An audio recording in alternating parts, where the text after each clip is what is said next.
Hey, how you doing there again, folks? Me again, of course, Brandon Wenzel. Come back at you, another offering of my sampler platter.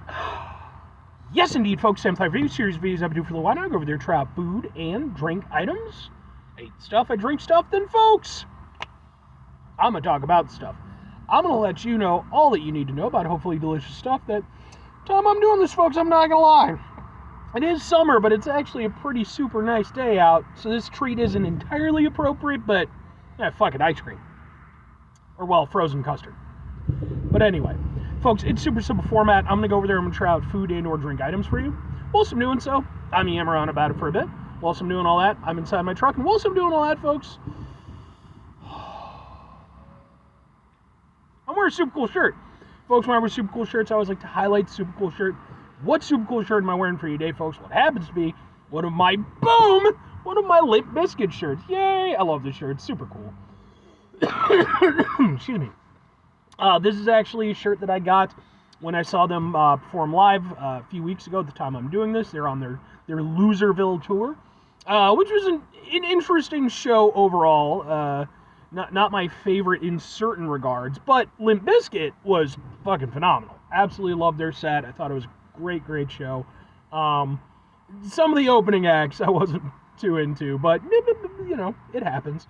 But no, you know, and if you're unfamiliar with Limp Bizkit, you know, one of the biggest bands of the late 90s, early 2000s, kind of, you know, they've been a little bit up and down, but the time I'm doing this, you know, they're definitely on an upswing. They have been for the past few years. They've really had a nice resurgence.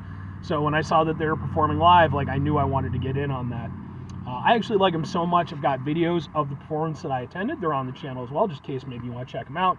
If nothing else, I'd be more than happy to kind of point you in the right direction as far as, like, their stuff goes, because I just think they're awesome. But anyway, what am I trying for you today, folks? What are we doing here? Why is it, again, it's kind of appropriate, but not entirely.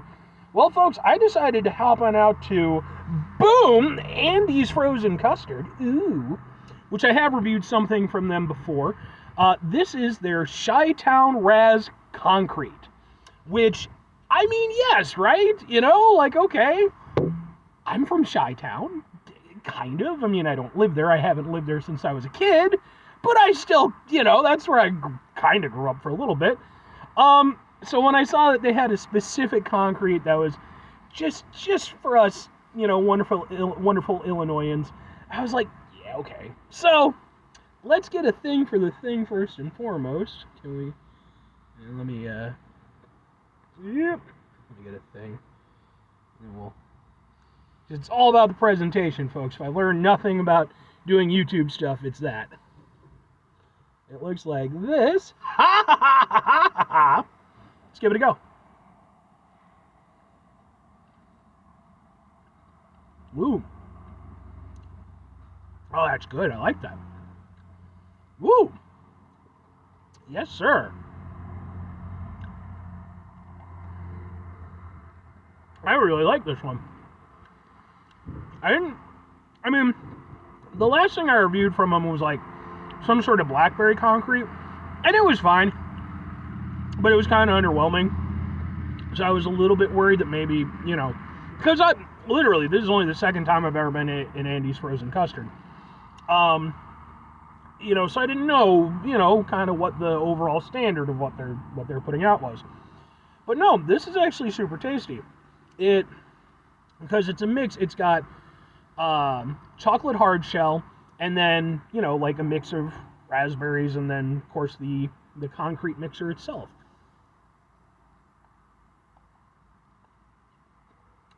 And that just works extremely well.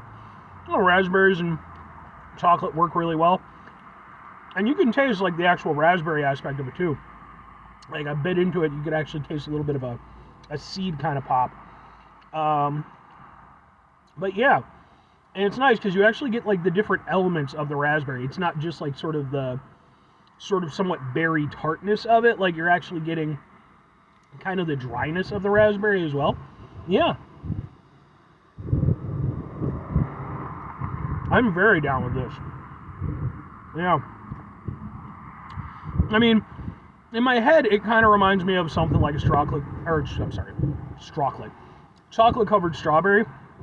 But then obviously, strawberries and raspberries, they have somewhat similar qualities, but raspberry obviously tends to have a little bit of a deeper kind of tartness to it. And then, like I said, it's got that dry quality to it.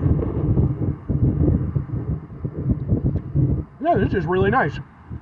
And the custard itself, really nice and rich and creamy.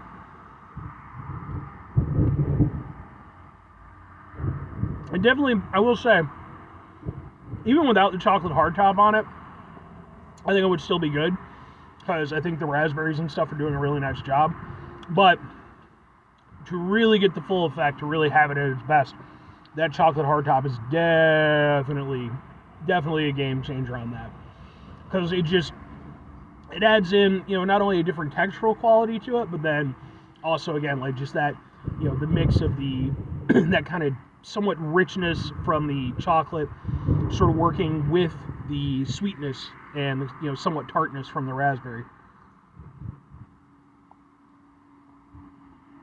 Really good. About the only thing I would say, because you get it sort of in waves, depending on what bite you're getting. The best ones for me are the ones where I get a little bit of everything, but then on top of that, where the tartness from the raspberry really punches through. Those are the best ones. You don't get it with every single spoonful, but yeah, that's just very good. I definitely, like I said, I wasn't sure how this was going to go, but no, this is really fantastic. I like this a lot.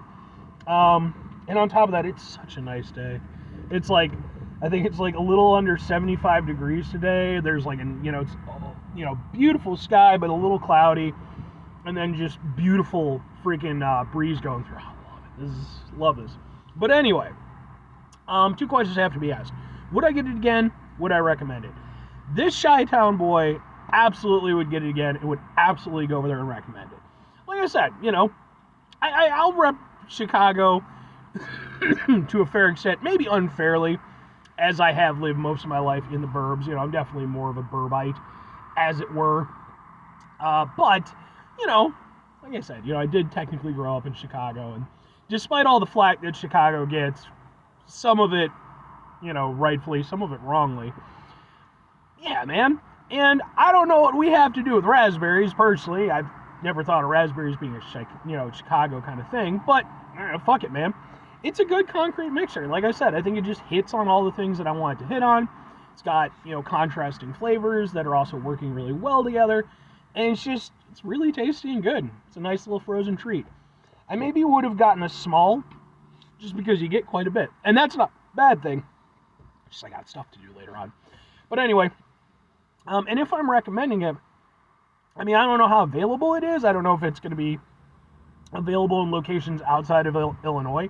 But I will say, if you run into it, I would definitely give it a go. I think, like I said, things sort of chocolate-covered strawberries, stuff like that, it just works. There's nothing about it that doesn't work. It's just really good. Like I said, I think for me personally, this one, compared to the blackberry one, this is a full-on redemption arc for me, because the blackberry one was okay. I didn't dislike it, but I didn't feel it was all that spectacular. This one, for me, it's like, no, this one feels a little bit special. I like it, so. But anyway, 5 things before I get out of here. Have yourself a great rest of your day, spectacular rest of the week, monumental rest of the month, stupendous rest of the year. Folks, go over there, have yourselves a truly Chi-Town-tastic rest of your life. Again. Not saying Chicago doesn't have its problems, but I do feel like, and it's sad that even in Illinois, a lot of people buy into it. And it is one of those things where it's like, yeah, man, Chicago has its issues like every major city has its issues, It's not that much worse or better than any other one. It just is what it is, so. Final 2 things. Number 1, try to bring some positivity into the world. It's not always possible. It is, however, always appreciated. But what you do if can't do all the time, I know I can't do all the time. Here's what you're going to do, folks. You're going to try not to be an asshole. Folks, not always the easiest thing in the world to not be an asshole. Trust me. I know it. I live it. I'm out there every day with you in it.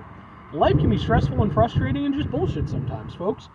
And when we find ourselves in situations where we have to deal with said bullshit, it's important we go over there whenever possible.